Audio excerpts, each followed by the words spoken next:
Hi, I'm just gonna jump right into this video. If you don't know what an iceberg is, you probably should. It's an image of an iceberg that just, the more you go down, the more obscure topics get. And the Simpsons Hit and Run is a 3D video game for the Simpsons. You know what the Simpsons is, so let's just get right into this. Donut Mod. Donut Mod is the modding community for the Simpsons Hit and Run. And it's still going strong to this day, and many mods are being put out every single day. And the great quality of them, well, most of them. Bonus game. When you collect all 7 collector cards in a level, you unlock a bonus game, where you can race up to 3 friends. You can play as any main character in the game, and use any card that you have unlocked at the time. Cheat codes. Yes, the game has cheat codes. The 6th generation of consoles was a golden era for cheat codes, so these are your regular cheat codes: invincibility, extra speed, drunk driving, complete destruction, the usual. References. Considering it's a Simpsons game, you would expect some references to The Simpsons. Hundreds of references are found across the game, and they're all pretty good. Secret cars. In all levels, you can find a secret car, from the rocket car in level 1 to the ATV in level 4. These cars are really fragile, so car surfing. You can stand on cars, and when they move, you stay on the car, so you are car surfing. Really genius. Destroyed vehicle. You can destroy vehicles, and also ride them afterwards. They're super slow and have terrible turning, so I would suggest finding a wrench somewhere. 500-yard gash. After you collect all 49 collector cards across the 7 levels, you can go back to the android's dungeon in level 3 and turn them in for the 500-yard gash, which is a special made itchy and scratchy short for the game. Alien Autopsy Part 3. This is the last mission of the entire game. It was a repeat level of the past 2, but even harder. Not really noteworthy though. Set to kill. This mission. I hate this mission with all of my living, breathing passion. All of my hatred in one level. This is the reason I have anger issues.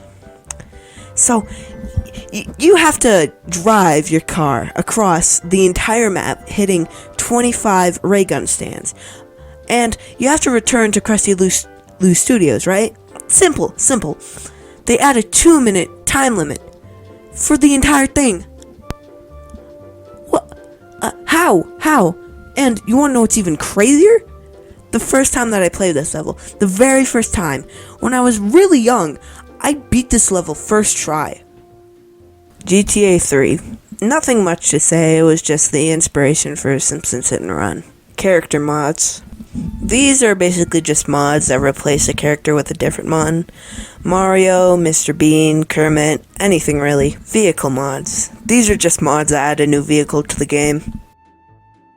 Well, one way to end off layer 1. Let's go to the second layer and discover things we haven't discovered before.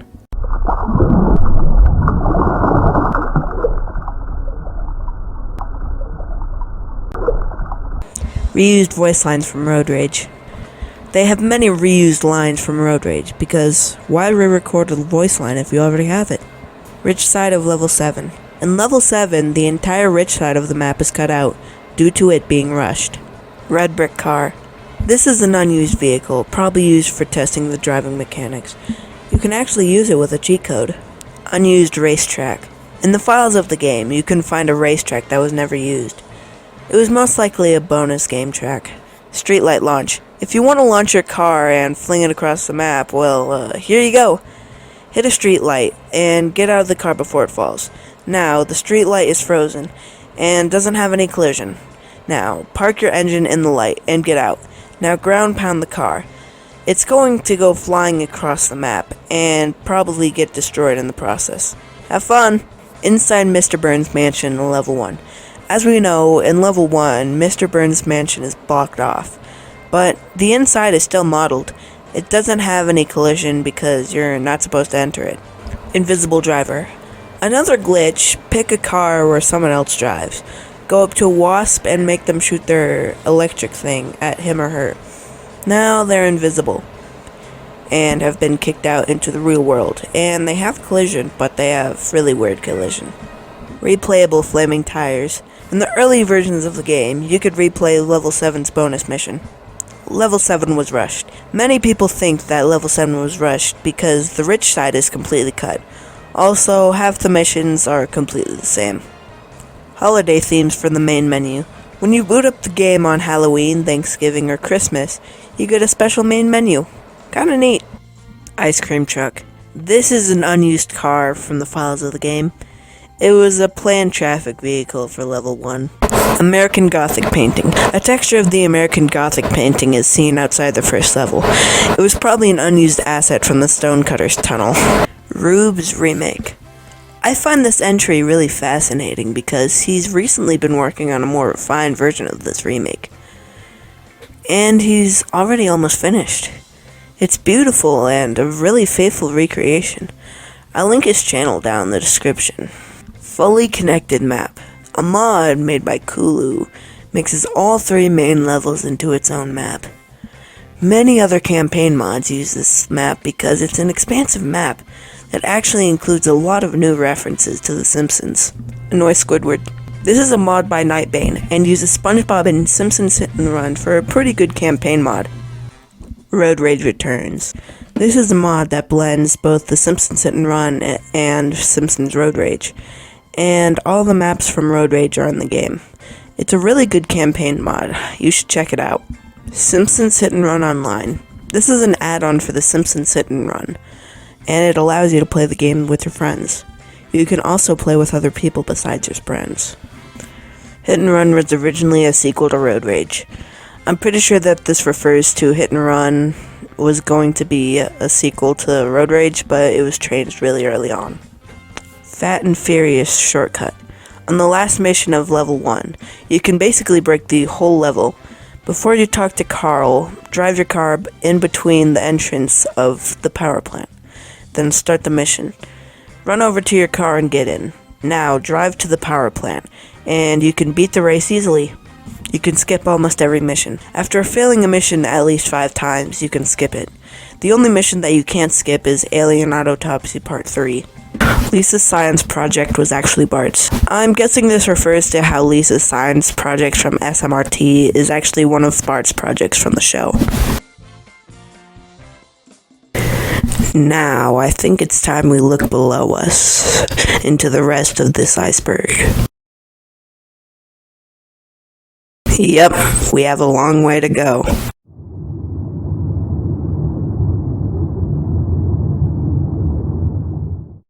Pre-release remaining in the game. These are a whole bunch of assets left over from the pre-release of the game. Lemonade stand in Level 1. In the Windows version of Simpsons Hit and Run, you can find a lemonade stand in the park next to your house, but in all other versions of the game, it's nowhere to be seen. Levels 8 and 9. These were planned, but were never put into production. Folders can still be found in the files of the game, but there's nothing in them. I got sick twice in the making of this video, so if I sound a little bit weird, then that's probably why. July 10th, 2003 build. This was a late prototype of the PS2 version, and it uses the Road Rage models in the first 2 cutscenes.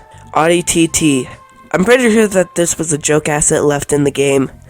It's impossible to drive it around in the game because it will crash it. So if you want to use it, you're gonna have to hack the entire game. Unused gags. It's kinda self-explanatory. Several gags in the game went unused, like crows surrounding the Tamako stand in Level 1, to Mole Man being stuck in the pink car in Level 6. Blind Big Brother crash. In the Level 1 mission, Blind Big Brother, you can crash the game by driving as far as the elementary school, and driving back to the power plant.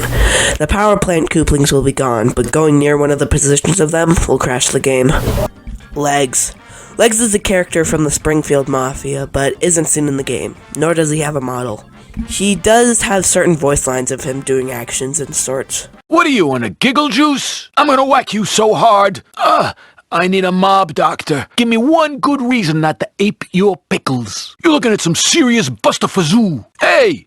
Hands off the suit. Not for nothing. Forget about it. Where are the police? What's the matter, you? Gag Homer. This refers to a bizarre old model that was likely used for gags, judging by its name. Bonus missions were originally part of the storyline. The author of the Iceberg said he remembers reading this somewhere, but he doesn't remember where. But this just refers to bonus missions not existing as them, and just being normal levels. Parking lot in levels 2 and 5. At the Springfield Stadium, in the level corner, you can see a parking lot with early traffic cars. And the coolest part about it is that they actually have collision. Out of bounds washing machine. You can see a washing machine outside the map of level 1. It was probably left there by accident, because it was forgotten. But who knows, really. Chud. Outside of level 3, there's an unused gag involving Blinky, the three-eyed fish, and Chud, a monster from an 80s movie of the same name. Hovercar refraction effect. This refers to how the hovercar vehicle has the special refraction animation for each version of the game. Flammable car.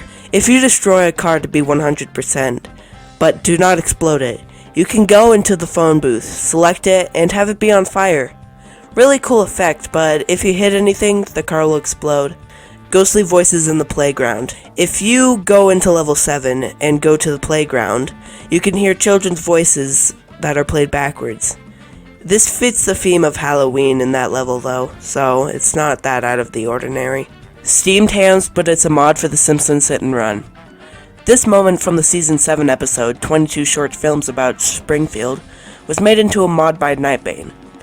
Fun fact, Chalmers never had a model in the Simpsons Hit and Run, so Nightbane had to make one himself. The Simpsons Hit and Run 2. After the release of Hit and Run, there's a planned sequel to it, but was never made because Vivendi Games didn't renew their contract with The Simpsons. Storm over Springfield. This is a campaign mod by Kolu that tells of a hurricane passing over Springfield. It's a very well-made mod, and Kolu is one of my favorite modders for the game. I'll link a download for it in the description. GTA 5 mod. This is a mod for GTA 5 where it replaces a map with Springfield, and the character with Homer. It isn't bad, I hear, but I hear it doesn't work anymore. Cops in Springfield. Another campaign mod, but with a cop twist. You become a cop in Springfield and have to hunt down and arrest criminals. Designing my dream sequel to The Simpsons Hit and Run. This was a video made by Muckluck, where he tells of a dream sequel to The Simpsons Hit and Run. It involves a fully connected map, character selection, new mission selection, and a phone. I think most of the ideas are good, but some don't stick out to me. Alright, 3 layers down, 3 more to go.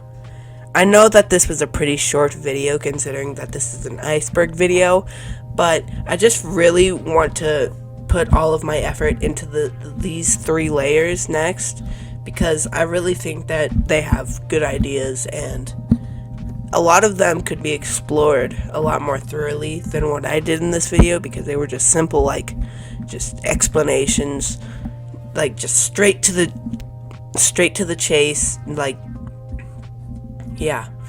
Anyways, I think that's gonna do it for today's video, and I will see you, yes you in your chair or your bed, or standing up, or, yeah, later. I'll see you later.